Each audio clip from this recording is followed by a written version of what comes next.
Nestled in the quiet hills of Tennessee, behind a gated entrance and a brick facade with emerald green rooftops, stands a ranch that once echoed with music, laughter, and legacy. But what secrets do these 20 acres hold? Today, we step inside the private world of Naomi and Wynonna Judd, a mother-daughter bond forged in music, rooted in heartbreak, and forever imprinted in the land they called home. She was born Diana Ellen Judd in the quiet coal mining town of Ashland, Kentucky. A church girl with a restless soul, Diana grew up playing piano beneath stained glass windows, unaware that one day the world would know her as Naomi. But fate has a strange rhythm. At just 18, she married Michael Simonella and gave birth to a daughter, Christina. But the name wouldn't stick. As the years unfolded, the world would come to know that child as Wynonna Judd, a voice that could move mountains. After her divorce, Naomi packed her life into boxes and moved to Los Angeles, a single mother on welfare, juggling survival with ambition. There, in the thick of hardship, she worked multiple jobs, studied to become a nurse, and clung to her daughter like a lifeline. But no matter how hard life pressed in, music never left her side. It was in 1979 when the two Judd women, now in Tennessee, began singing together. Not because they were chasing fame, but because they were chasing healing. And somehow, the harmonies worked. Naomi's earthy tone, Wynonna's powerhouse soul. It wasn't just mother and daughter anymore. It was magic. With just $30, Naomi recorded a homemade cassette and started handing it to anyone who'd listen. A chance encounter with the daughter of producer Brent Marr led to a studio audition, and that's when RCA Records said two life-changing words: "You're signed." Their debut track, "Had a Dream," for the heart, cracked the charts. But it was their next single, "Mama He's Crazy," that set them on fire. Their first Grammy Award. Their first #1. From there, the world couldn't look away. Their first full album, Why Not Me, went platinum. Hits like Girls' Night Out, Love Is Alive, and Grandpa, Tell Me About the Good Old Days weren't just songs. They were stories, wrapped in fiddle strings and motherly wisdom. By the late 80s, the Judds were a household name.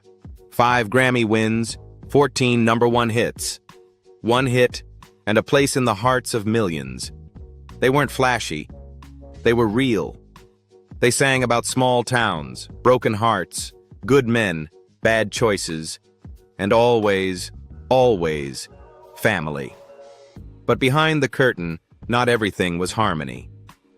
Wynonna was growing. Her voice was bold, her spirit wilder than her mother's careful hands could hold. Tension brewed between creativity and control, between the need for space and the ache of closeness. Then, just as their stardom peaked, a tragedy struck. In 1991, Naomi was diagnosed with hepatitis C, a disease that forced her to retire and announce one final farewell tour. On stage in Murfreesboro, Tennessee, she passed the torch to Wynonna with trembling hands and tear-filled eyes, urging her daughter to step into the light. And Wynonna did. As a solo artist, she soared with hits like No One Else on Earth and I Saw the Light. But the shadow of the Judds never faded. The mother-daughter duo reunited multiple times over the years. For New Year's Eve shows, Super Bowl halftimes, Oprah appearances, and eventually, one last tour in 2022. A tour Naomi would never see. But her voice and her spirit still linger in every note Wynonna sings. Because the Judds didn't just sing music. They built a bridge. From poverty to purpose. From silence to song. From pain to a ranch where healing finally found a home. And that ranch? That sacred space where lyrics once echoed across Tennessee fields? That's where we're headed next. Let's take a step inside the heart of their legacy. Family Ranch in Tennessee. Just a short drive from Nashville's neon lights, where country stars chase fame and fortune, lies a stretch of quiet land that feels like a song left on repeat. Soft, steady, eternal. This is where the Judds retreated, not to escape the world, but to remember who they were before it.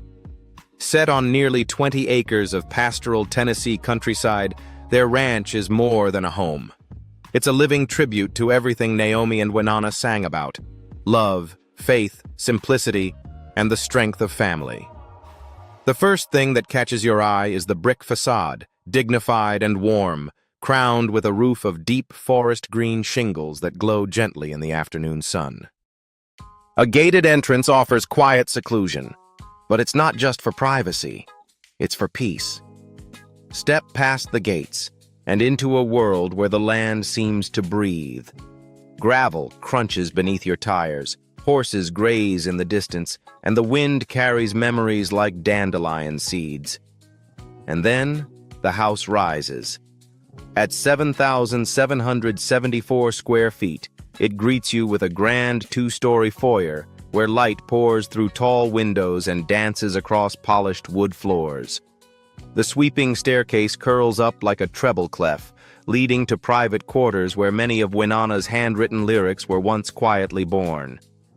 To the left, a living room of country grace, a custom-carved fireplace, tall ceilings with ornate wooden beams, and picture windows framing the fields like paintings. It's easy to imagine Naomi curled up here, a warm cup in hand, planning the next tour or penning thoughts in her journal. The kitchen, expansive and inviting, is the heart of the home. With its marble countertops, soft yellow lighting, and antique farmhouse sink, it feels like a page torn from Southern living. This was where the Judds shared their most sacred ritual: family dinners. Simple, honest, full of stories and laughter. Adjacent, a private bar area.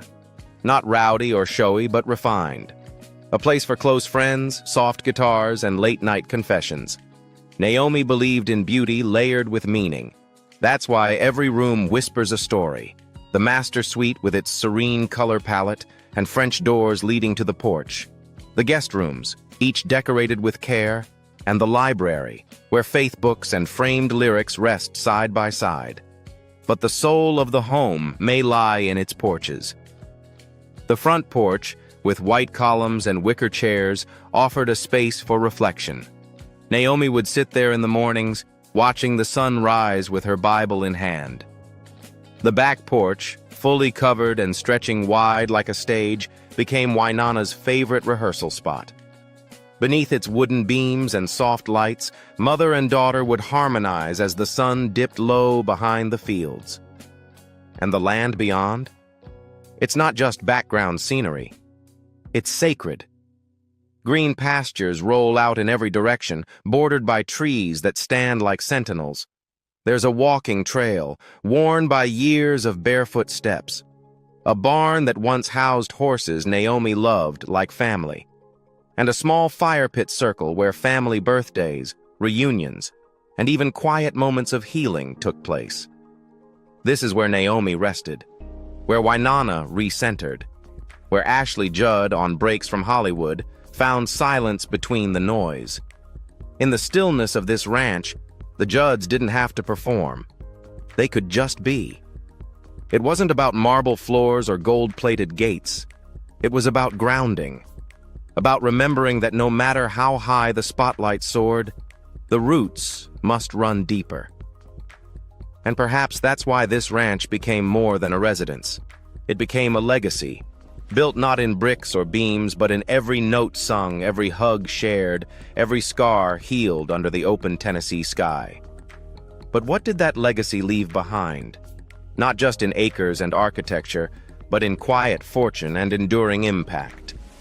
For all the gold records lining the walls, the Judds never chased glitz. But quietly, steadily, their harmonies built a fortune as timeless as the hills around them. By the end of her life, Naomi Judd had amassed a net worth estimated at $25 million. not through scandal or spectacle, but through pure artistry. Songwriting royalties, sold-out arena tours, TV specials, books, and public speaking.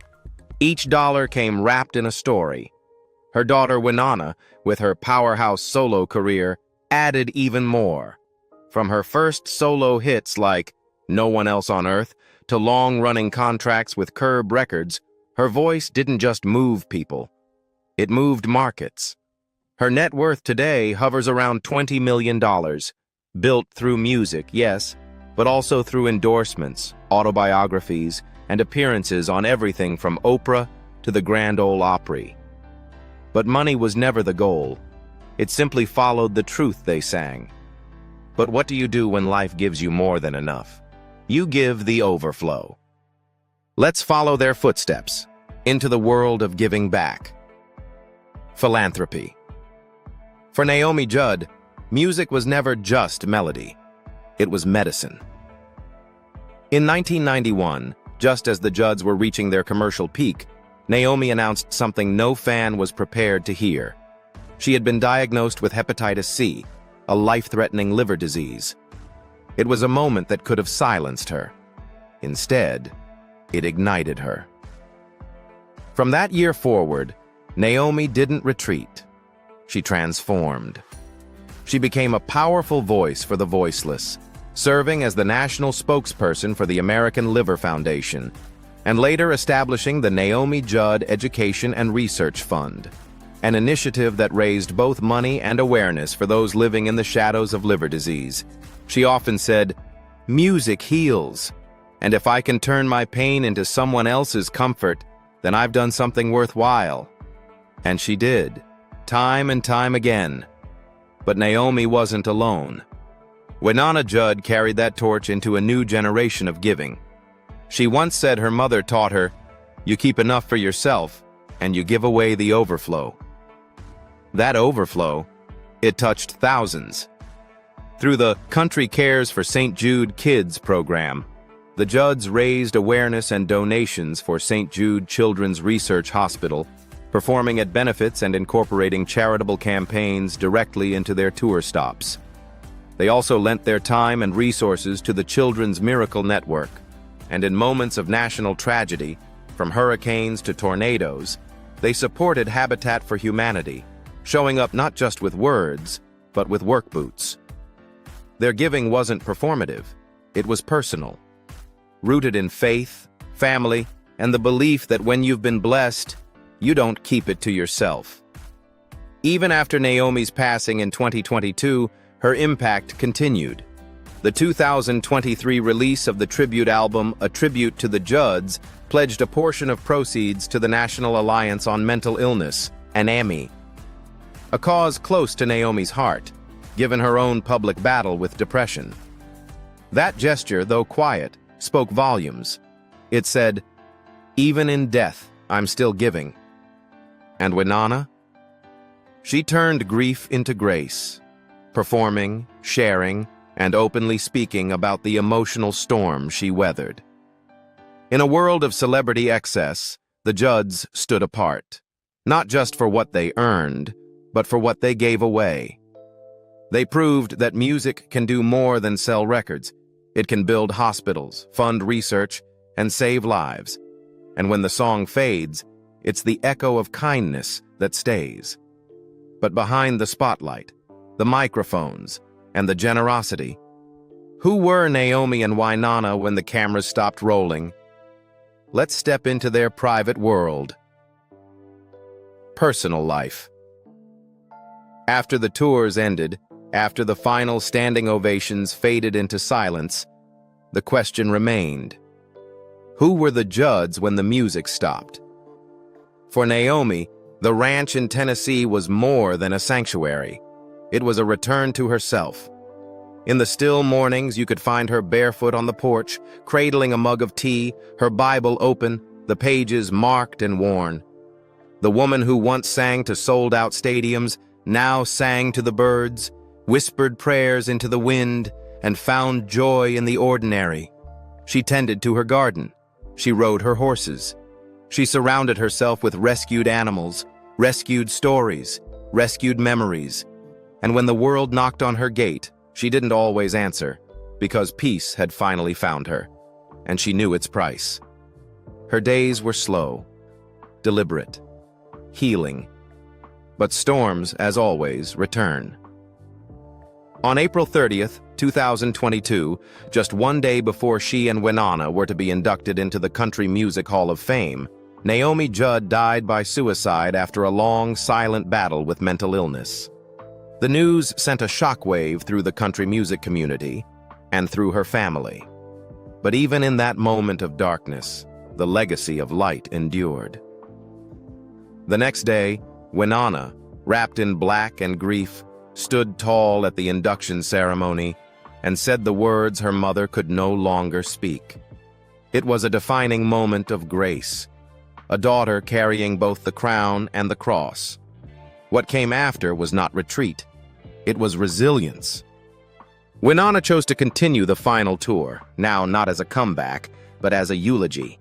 Each stage became sacred ground, each note a whispered, "I miss you."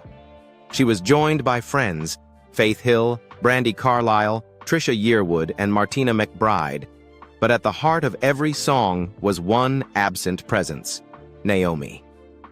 Winona also opened up publicly about her grief. In interviews, in lyrics, in the 2023 documentary Winona Judd, Between Heaven and Hell, she invited the world into her private healing, not out of obligation, but out of honesty. And back at the ranch, she returned, often, to walk the pastures, to sit on her mother's favorite porch swing, to remember the laughter, the fights, the healing. As for Ashley Judd, Naomi's younger daughter, the ranch was always a touchstone. Though her life carried her into Hollywood and humanitarian causes around the globe, Ashley remained deeply tied to the land, and the memory of the mother who raised her with fire and softness in equal measure. Their bond, sometimes complicated, was real. And after Naomi's death, Ashley became a voice for mental health awareness, turning personal loss into public compassion. Today, the Judd's Ranch still stands as a house filled with silence, but not emptiness. The walls echo with lullabies. The fields remember footsteps. The wind carries whispers of forgiveness and maybe even joy. Because after all the charts, all the applause, all the headlines, this was the life they cherished most. Faith over fame, stillness over spotlight, family over everything.